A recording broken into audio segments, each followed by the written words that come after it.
Hi guys, I'm Goss and you're watching Entertainment Focus. Matt, how are you today? I'm good, thanks. How are you? I'm good, thank you. How long have you been back in the UK? 24 hours. Are you enjoying it? I'm having a really good time. I'm a little bit like I've been in 4 cities in the last 2 days in America and coming out here, so I'm a little bit jet lagged. But I've had a really good day. I've already had fish and chips, which is good. Well, you have to, don't you, if you're in the UK? Yeah. So you're over here, you've got your concert on Friday, Yeah, the 21st. Yeah. Tell us about that, what can we expect from it? It's at the Royal Albert Hall and on Friday night, and at the Savoy Hotel on Saturday night. The Royal Albert Hall is going to be, I'm taking pretty much my Vegas show and bringing it to the Royal Albert Hall, but we're just going to add even more really, just the set.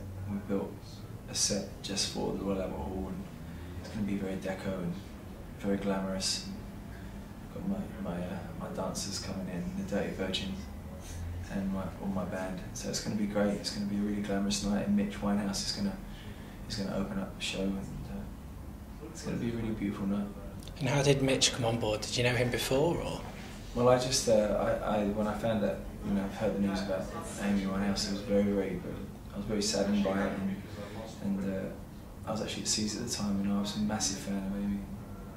So I was really surprised how sad I was, and then I heard about Mitch's story, and I just called my manager and said I want to ask Mitch if he wants to open up for the show, because I want him to, he was on his way to New York, and just really singer really, I wanted to invite him to be part of my night and have a great night, and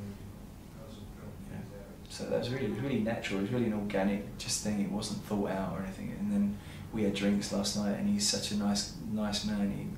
Such an amazing father. He loves his daughter with all his heart. And I was really, it was really nice to see him just such a loving person about his daughter, and it just makes it all make sense for me really to come in and know that we're gonna have a lovely night. And before I go on, and I'll get to watch his set from the wings, and it'll be nice. So it all makes sense. Will there be a tribute to Amy on the evening? It's music is a tribute to Amy. I do a new version of When Will I Be Famous, inspired by one of her songs. So I've kind of changed it up. I actually heard a mashup of one of Amy's songs and Famous together, and it inspired me to do that version of Famous. So I'll be playing that on Friday. So let's talk a bit about the set list. I've heard we can expect some old Goss classics, we can expect some of your solo material. What kind of balance is there going to be? There's a couple of Goss songs in there, but it's all, I've all reworked everything, and then there's some standards and there's some new material, and then I'm going to showcase my new record, my new single as well, Fighting for Love. So I'm going to do that as well. So it's a diverse selection of songs, but it's definitely me and the lads have been rehearsing in the States, and they fly in, I think, tomorrow, so I'm going to be ready to go. So Fighting for Love, I actually heard it earlier today. It's the first time that I've heard it, and it's quite different, I think, for you from what I've heard of your solo stuff. Right. Tell us a bit about the track and how that came about. It's just, I knew I kind of had to write a radio record, and I wanted to write something that I could live with. So when Ron Fair, who's produced everyone from Christina Aguilera to Black Eyed Peas, Mary J and U2, and he's producing the album with me, and he's producing the album. Ron said to me, I need a radio, the song's great for radio that I can live with, and I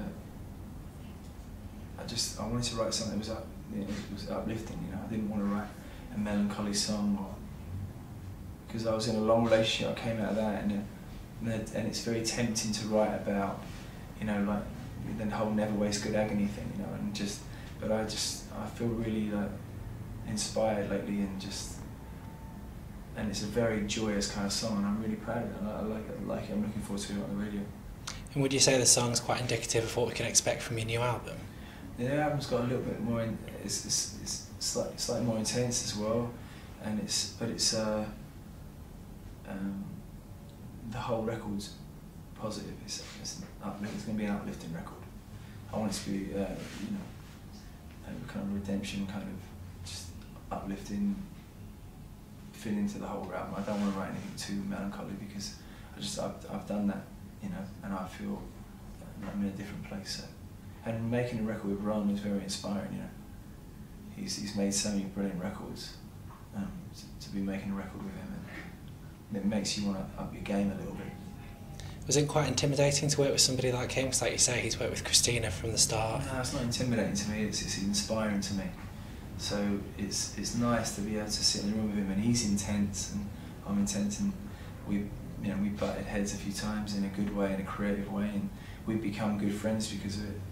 And you know, I've written the album already, so, and now we're just making it, so it's kind of fun, you know, and I trust him. You know, I think that's the main thing with the producer.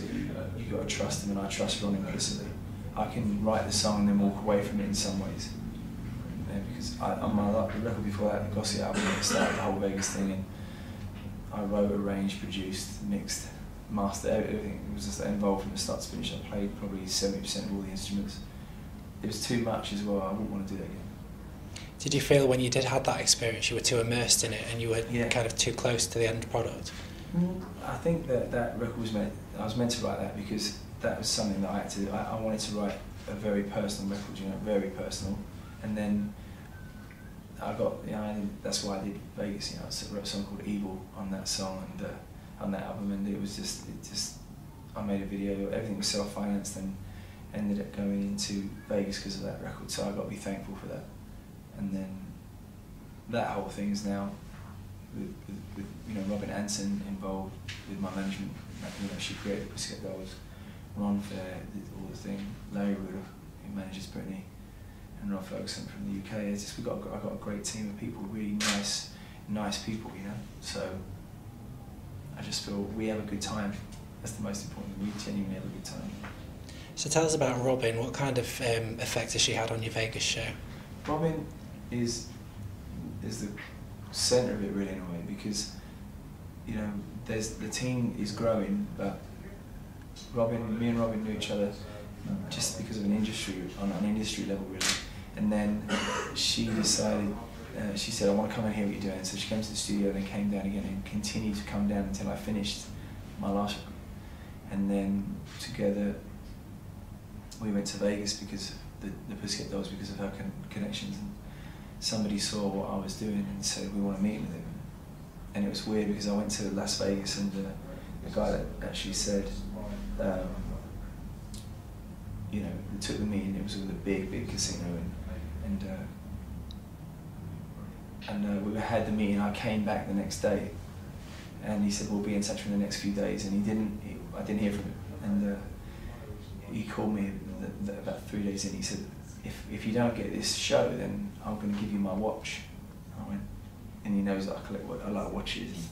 And I said, I'm going to take it if you don't get it. And he goes, all right. And he goes, anyway, the next day I get a call from him, and he says, I've got good news and I've got bad news. I said, what's the bad news? He said, you're not getting my watch, welcome to Las Vegas. And he was like, it was that literally happened, and it was because of me and Robin. And we did this, and now the team's growing, and Robin produced the show with me. So she definitely is a big part of the choreography on the girls. You know, we've just kind of changed a lot of the costumes and stuff with the girls because I wanted to take it away and from a certain direction put it into more of a that fits where I am. But we're a good partnership, you know. And what's it been like playing in Vegas? Because it's obviously a lot of people's dreams to be able to play there. What was it like for you? It's you know, it's funny. I was saying this before. I've been saying this all day in a way that it's strange for me that, in a good way, that I get to play in America where I'm connecting with an American audience, as well as the Brits that come in, which is great. I get the Brits come in and they come to the show. But I'm like this new guy that you've heard about last 3 years. I've been there for 3 years, so like, yeah, we want to hear about this new guy, Goss, and it's good in a way because you're like, there's no history. There's just like they hear the good reviews. We've had like almost 100% success rate on the reviews for the show, and they come in and they have a listen. They want to be entertained by this guy they don't know, and they leave having a good time, and you feel like you're breaking down new boundaries, you know. And it's a nice feeling, you know, to be doing it for so long, and then also to be able to come back here and play the Royal Albert Hall and the Savoy, and then go back and do shows. You know. Is it nice, like you say, there's no history when you play in the US, is it nice to not have all of the baggage and all the history and just be able to be you? No, but I am me. I am just me. To be honest with you, I don't the baggage. I don't look at it as it's just history. You know, it's just you know, days, minutes, seconds, years, whatever you want to look at it. It's just that's part of my history. I mean, I've had massive, monumental hit records. You know, I think when I be famous at Cornerstone Pop Records, and I'm glad I've got them because now I've rearranged them, and you know, and I'm proud of those songs. You know, I'm proud that I have hits. I mean, they're not faceless hits. You know, they're not something. You know, most people can, as I hear most days, somebody will sing "When I'm Famous" to me. Or it doesn't matter where I am in the world. It's like I'll get somebody singing it. You can't go to any party or turn on any radio without hearing a Goss song, can you? Mm-hmm. And it is, as you say, it's normally those songs. Yeah. I mean, is that how do you? Time they play Cat Amongst the Pigeons, and I just think that I'm grateful for those times. I'm grateful for the history. I don't want, you know, I truly believe this. It's a journey, not the destination. It is take away all that stuff, then I'm left with what? I mean, you know, I've had ups and downs. I've made money, lost money. I've had hits. I've not had hits. But that's what makes it a journey. I've had the most extraordinary life up to this point, and I'm doing things that I couldn't dream of. You know, like I have my own room at Caesar's Palace called the Gossy Room. You know, that competes with me playing Wembley Stadium in a different level, but I wouldn't want to trade either one. And they're 20 years apart. And how do you find when you come back to the UK and play for UK audiences, what are those audiences like? Do you find it's fans that have followed you all the way along, people that have discovered you later on with your solo career? I think the UK, I'm constantly surprised, like, you know, I keep saying, well, you're too old, you're too young to know about mine. And they'll say, what age? And I say, no, you're too young. And somebody today was 27, I'm like, are you kidding me? I had the Roach Block top so much. And I was like, how can that be possible? But, you know, I always find it's always growing, you know. And in Vegas, it's everything from it's 21 to 81. I mean, it's quite strange, you know. I don't really know what my demographic is. I mean, that's good though, isn't it? If you can look out into a crowd and see all ages, families, elderly people, young people, that's the dream, isn't it? We have in Vegas, we have definitely like this kind of sky. A lot of the people that like dressing up, all, you know, we all tattooed, and we like, you know, some of the guys that wear like the Rat Pack, they come all dressed up, and the fellas, we had like 30 Brits, all fellas all dressed up and Rat Packed up, all done up to the nines, you know, all suited and booted, in Vegas the other day, a bachelor party from London, and then we have bachelorette parties coming as well, so it's kind of a perfect match really, because people come and get all dressed up, and then there's all this flirting goes on, which is great for a performer. Like, you got everyone flirting and drinking and having a good time, and then, you know, and all the things that I said before, kind of, I feel now I can talk to, I learn more in the Gossy Room in Caesar's Palace than I've learned anywhere, because the people that don't know your history, they might be talking, or so you learn to deal with certain things that you wouldn't normally. If you go on stage, you do get a little bit spoiled if you just play to people that know you. You get a little bit spoiled, where if you play to people that don't know you, sometimes you have to get a little bit of thicker skin and harden up at the edges, and become, I think, a little bit more seasoned, you know. And I want to be, you know, I want to keep doing what I'm doing, and I like this unfolding journey that I'm on. It's like, and I love the people I work with.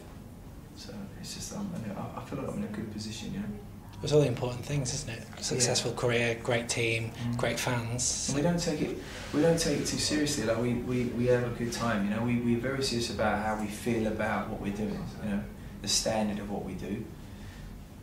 But I guess I want to be in the business of making memories, you know. That's for me what I like. I like the thought of people having a great night and going, oh, that's a wonderful memory, you know. If I can come back and do that and keep doing that, then I'm happy, you know. My final question for you is, with this new solo album, what is your ultimate aim with it? Where do you want it to go? What do you want it to do for your career? Again, going back to the last record, I kind of really put a price on what that last record did, because it enabled me to perform regularly, and I don't know how many records it's sold, but I know that it sells a lot. You know, it's every week in Caesars and online, and even like Paul Oakenfold's song I just had, it's got this. I think it's come up to 1 million hits. And that was a #1 dance record just recently. But I don't know if what that does for me as an artist. I just want the record to be reviewed fairly, and even that, even if it is or isn't, you know, I kind of, like my mum would say. My mum says I'm old enough and ugly enough to do something, and that's how I feel. You know, I'm old enough and ugly enough to just crack on and keep making music. And if I get to make records with Ron Fair and release them with a team like Robin Anson and Larry Rudolph, and I'm just, you know, I don't really want to change it. You know? I don't know what a chart position is anymore. I mean, I'm not doing any lyrics based on a chart position. Well, they've become meaningless, haven't they? Pretty much. I mean, yeah. I mean, I think the journey is what you're on. And listen, don't get me wrong. I've written "Fighting for Love" in you know, with Stevie Wonder in my mind, with the Specials in my mind, with, you know, Roberta Flack in my mind, with Frank Sinatra in my mind. You know, it's got live strings, it's got brass, it's got people that I love, singers that have affected me, Donny Hathaway, you know, like people that have moved me. But I've tried to create a radio record that I can live with, you know, a commercial record that I can live with, and I think I've done it with Fighting for Love, and I think the album's just the same. I think it's a good record, and so I'm just happy doing what I do, and whatever comes from it, then that's a blessing, really, as a garnish. Well, I look forward to hearing the record when it's all done, and I'm sure we'll be reviewing it on Entertainment Focus.